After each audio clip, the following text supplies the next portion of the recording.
Good afternoon, everyone. Welcome to Redeemer Marietta's Midweek Holy Week. Let's join in singing as we focus on celebrating the person and the cross of Jesus.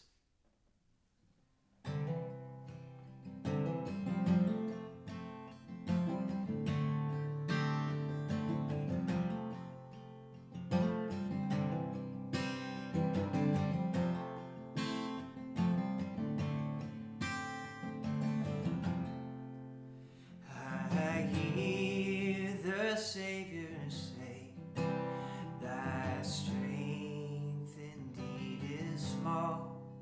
Child of weakness, watch and pray. Find in me thine all in all. Jesus paid it all. All to him I owe. Sin had left a crimson stain. He washed it white as snow.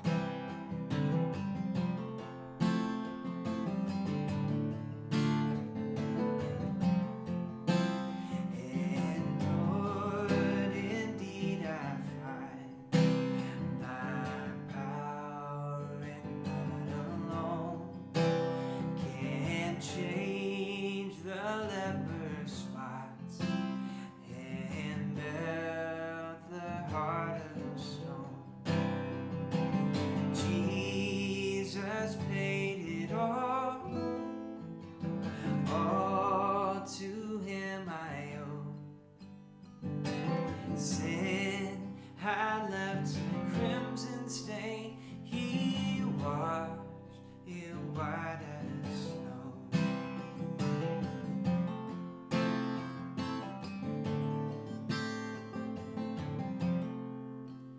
And when before the throne I stand in him complete, Jesus died my soul to save. My lips shall still repeat, Jesus paid it all to him I owe. Sin had left a crimson stain. He washed it white as snow. Oh, he washed it white as snow. He washed it white as snow.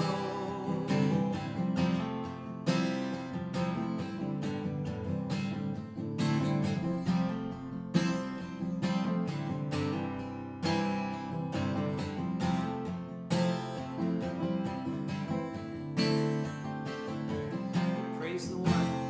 Oh, praise the one who paid my debt and raised his life up from the dead. Oh, praise the one who paid my debt and raised his life up from the dead. Oh, praise the one who paid my debt and raised his life up from the dead. Oh, praise the one who paid my debt and raised his life up from the dead.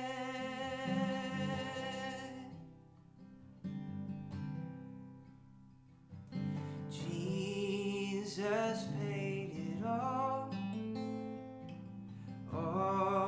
to him I owe. Sin had left a crimson stain. He washed it white as snow. He washed it white as snow. He washed it white as snow.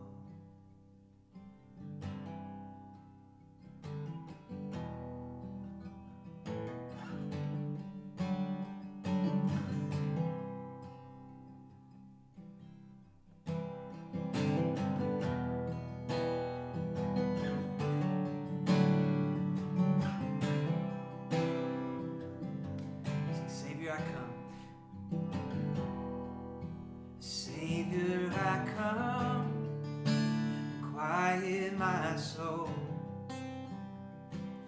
Remember,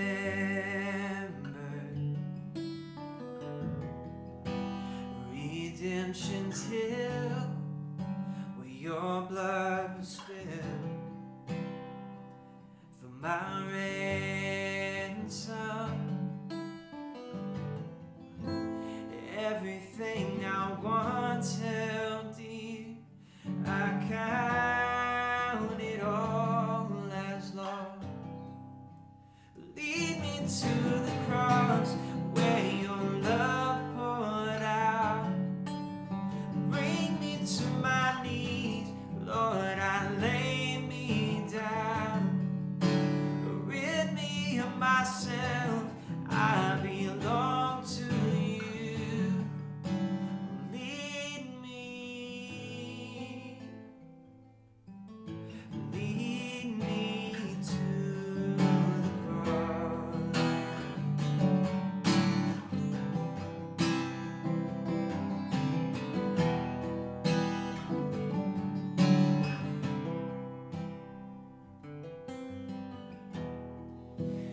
You were as I, tempted and tried. Human, the Word became flesh, bore my sin and death. Now you're risen.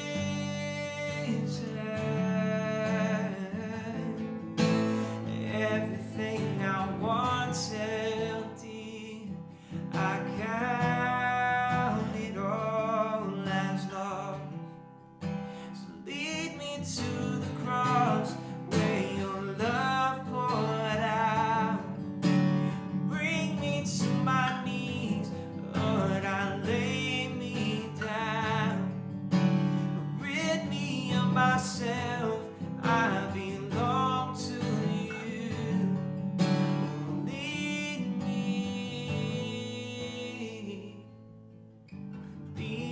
me to the cross. To your heart,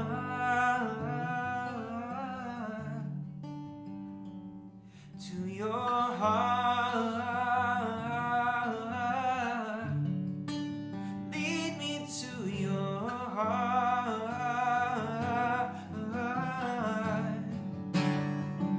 to your heart. Lead me to the cross where your love poured out. Bring me to my knees, Lord, I lay me down.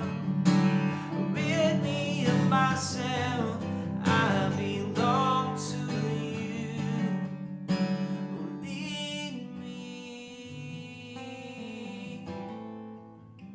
Lead me to the cross.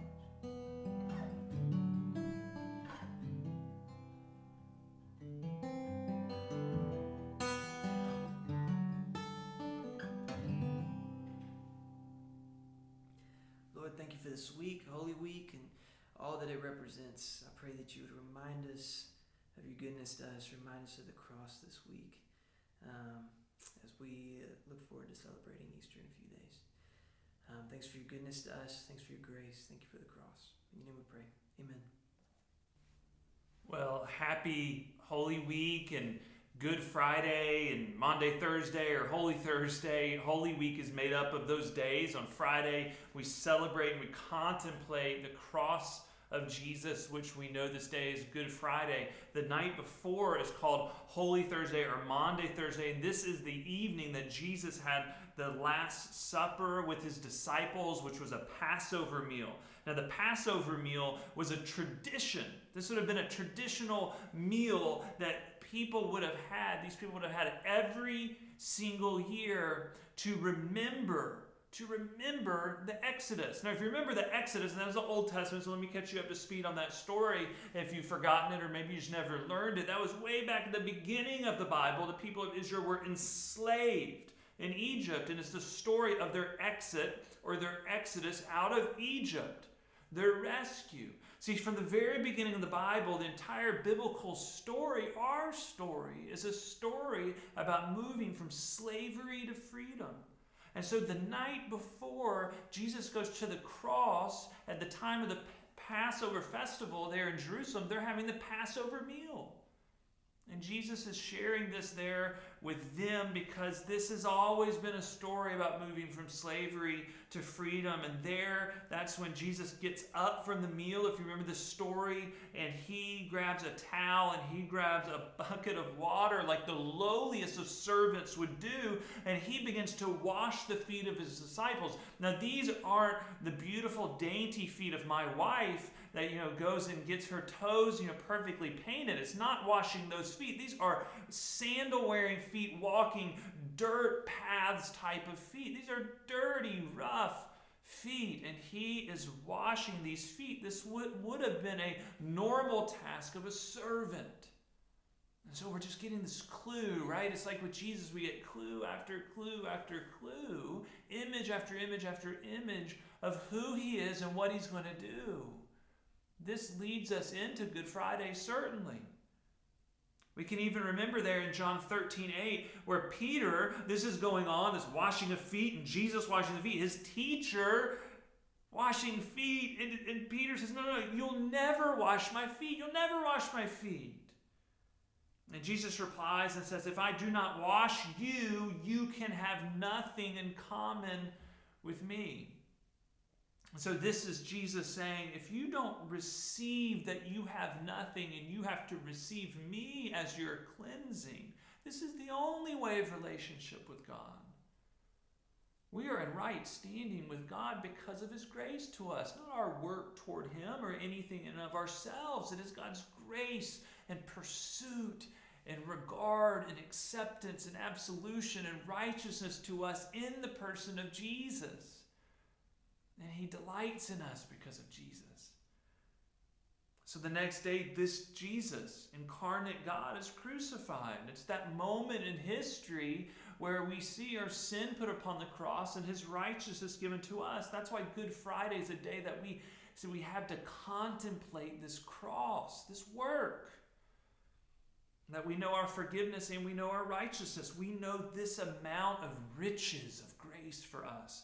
So in order for us to do that during this time, I want us to look through Isaiah 53, because Isaiah, prophet in the Old Testament, he wrote about this years and years and years, long before any of this happened. So Isaiah 53, verse 3. He's talking about the Messiah. He was despised and rejected by men, a man of sorrows and acquainted with grief. And as one from whom men hide their faces, he was despised, and we esteemed him not. So maybe you're wondering, can God even relate to the suffering we're feeling in this last month? Can God even relate to people being sick or losing their jobs or being alone? And maybe your question has been, how can God allow that? And to that, there's not going to be an intellectual answer by which you will ever have peace in your hearts. But God uses suffering, and he's in suffering, and he knows suffering, and he knows grief. And that's what this passage is saying. That's what Jesus shows us, that he himself took on suffering and grief. That we have a God who he himself knows it and has compassion on it and on us as we process through it. Verse 4, surely he has borne our griefs and carried our sorrows, yet we esteemed him stricken, smitten by God, and afflicted. But he was pierced for our transgressions, he was crushed for our iniquities.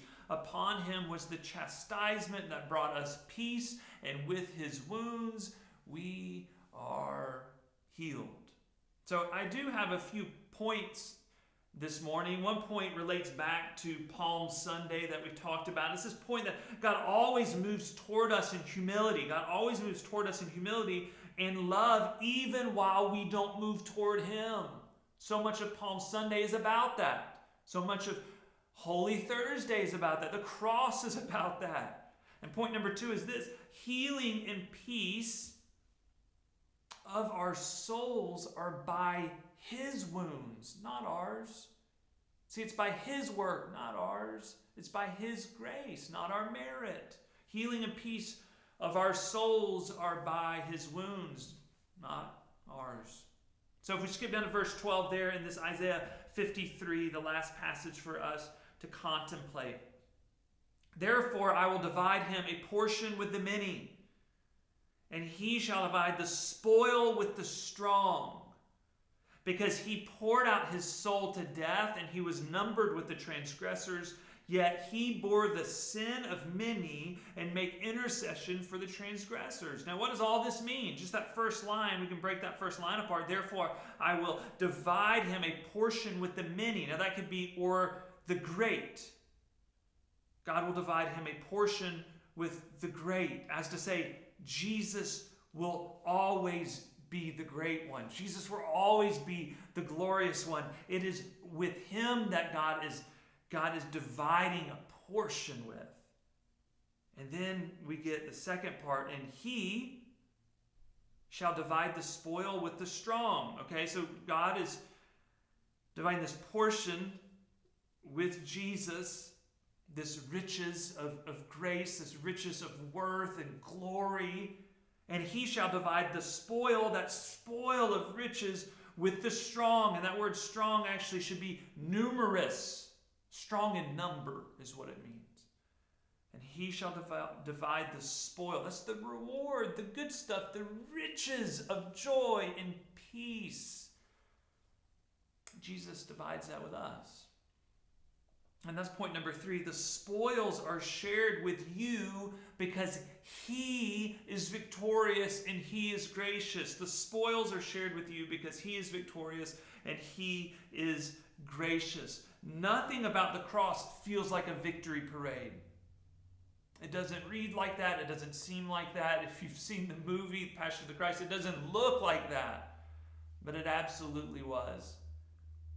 It absolutely was. Verse 12 is the imagery of Jesus returning from a great conquest. So the image that we have to behold of the cross, and that we certainly celebrate on Easter Resurrection Sunday in a few days when we get new life and Jesus coming back from the dead. But all of it is imagery of victory. It is victory over sin. It is victory over even death. Never more than now do we need a message of hope into darkness. Do we need a message of rest from demand, of comfort when we are in anguish. And the cross of Jesus, the resurrection of Jesus, is not only his new life, but we have the riches of the spoils, that we too have the same power that raised Christ from the dead in us, and we share in these riches. That in him we have all of the righteousness we ever need. We are beloved with God. We are fully worthy, fully loved before we do a single thing. So church, rest in this cross of Jesus, where you find your complete absolution and complete righteousness. Happy Good Friday. Have a great weekend. We'll see you on Easter Sunday morning. Go in peace.